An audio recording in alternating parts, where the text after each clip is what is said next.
Саламатсыздар ма оқушылар? Бүгінгі сабақтың тақырыбы 19 ғасырдағы қазақ ағартушыларының қоғамдық саяси көзқарастары.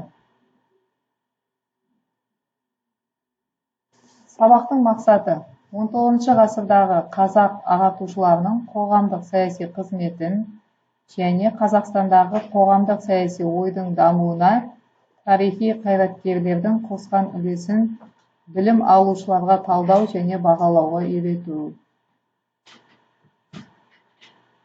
Өтілетін жаңа тақырыптың жоспарымен танысып кетіңіздер. Бұл жерде 5 жоспар бар. Біріншіден 19 ғасырдағы қазақ қоғамы және әлеуметтік өмір. Екінші, қазақ зиялыларының ортақ мүдделері. Үшінші, Шоқан Уәлихановтың қоғамдық саяси көзқарасы.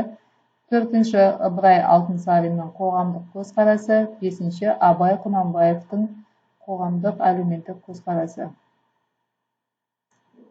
19 ғасырдағы қазақ қоғамы жайлы әлеуметтік өміріне келетін болсақ, 18 ғасырдың аяғы мен 19 ғасырдың басында қазақ қоғамында үстемдік құрушы ру старшындар мен билер болды.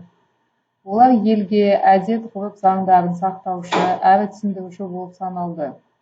Билер хандар және сұлтандармен қатар сот істеріне араласып, түскен пайданы бөлісуге, қоғамдық жерлерді біріктіру үрдісіне қатысып отырды. Және де 19 ғасырдың басында ру басшылар мен сұлтандар рудың жақсы қыстауы мен және шабындық жерлерін пайдалану құқықтарымен ғана шектелмей, жеке иеліктерді басып алуға кірісе бастайды.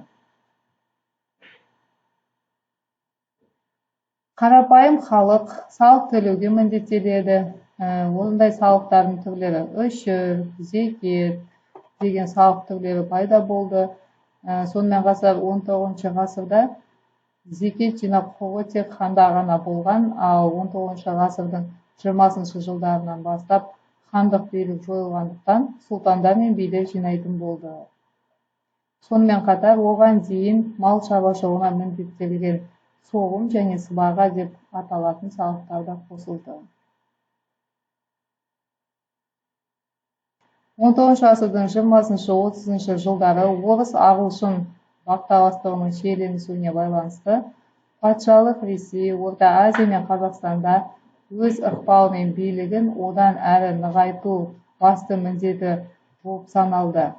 Осыған орай 1822 жылы Сібір қырғыздары туралы, ал 1824 жылдары Орынбор қырғыздары туралы жарлығын қабылдайды.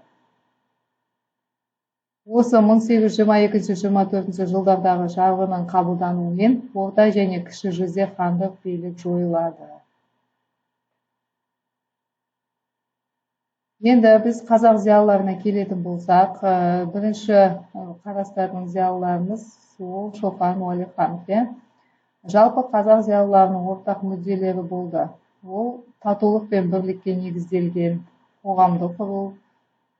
Сонымен қатар 19 ғасырдағы қоғамдық саяси ойдың дамуына әйгілі ағартушылар Шоқан Уәлиханов, Ыбырай Алтынсарин және Абай Құнанбайұлы ерекше атап өте аламыз.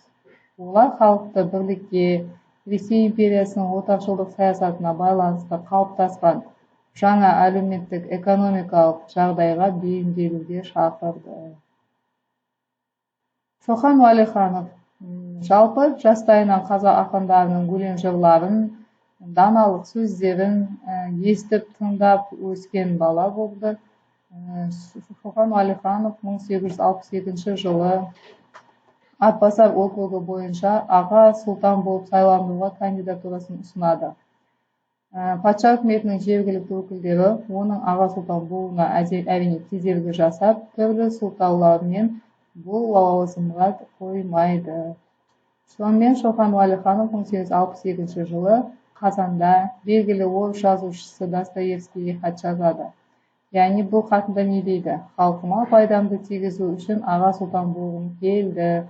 1822 жылы орта жүзде хандық билік жойылып, қазақтардың мал жайылымдары тарыла бастаған кезде Шоқан Уәлиханов округтік басқарудың енгізілуіне қатысты өзінің қарсы көзқарасын білдірді. осы реформаға қарсылығын білдіріп, яғни жерді қазақ халқына қайтаруды талап етті.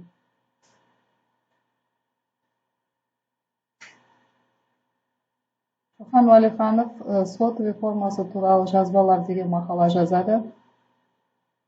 Бұл жерде не дейді? Яғни реформа оңтайлы, яғни қоғамдық организм жан-жақты дами алатын мызғымас процесс заңына негізделіп, жасалғанда ғана ұтымды болады деп жазады Шоқан Уәлиханов. Ғалым дәстүрлі қазақ қоғамының әлеуметтік экономикалық зияткерлік әлеуеті туралы айтып, халықтың жарқын болашағына кәміл сенеді. Келесі үлкен тұлғаларымыздың бірі Ыбырай Алтынсарин. Ыбырай Алтынсариннің қоғамдық көзқарасы. Өмірінде аса көрнекті педагог, жазушы, фольклоршы, осы қоғам қайраткері, қоғамдық көзқарасының саяси өмірде осы қазақ халқына үлкен зор рөл атқарады. 1869 жыл Ыбырай Алтынсарин Торғай уездік басқармасына іс жүргізуші ретінде қызметке орналасады. Және уезд бастығының аға көмекшісі және уақытша уездік сот міндеттерінде қатар атқарып жүреді.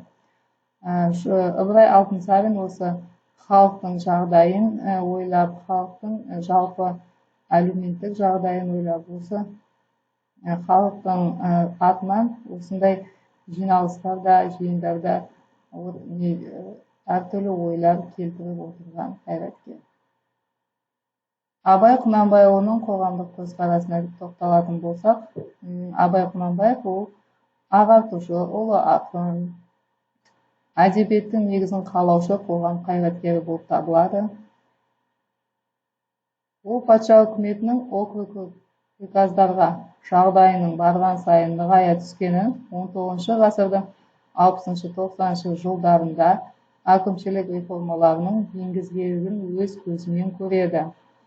Абай Құнанбаев жалпы озық ойлы орыс зиялы қауымы өкілдерімен араласады. Олар Михаэлис, Гроз, Коншин, сонымен қатар Абай Құнанбаев, Пушкин, Лермонтов және басқа жазушылардың да шығармаларымен жете танысып, оларды қазақ тіліне аударған қайраткер.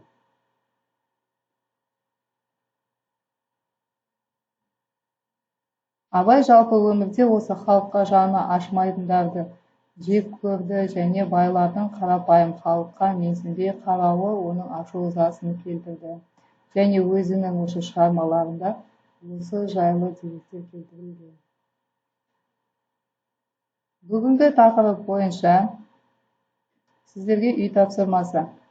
2 тапсырма беріледі. Оның біріншісі тақырып бойынша тест құрастырып келу, және екіншісі арнайы тапсырма. Бұл жерде арнайы тапсырманың сұрақтары берілген төменде.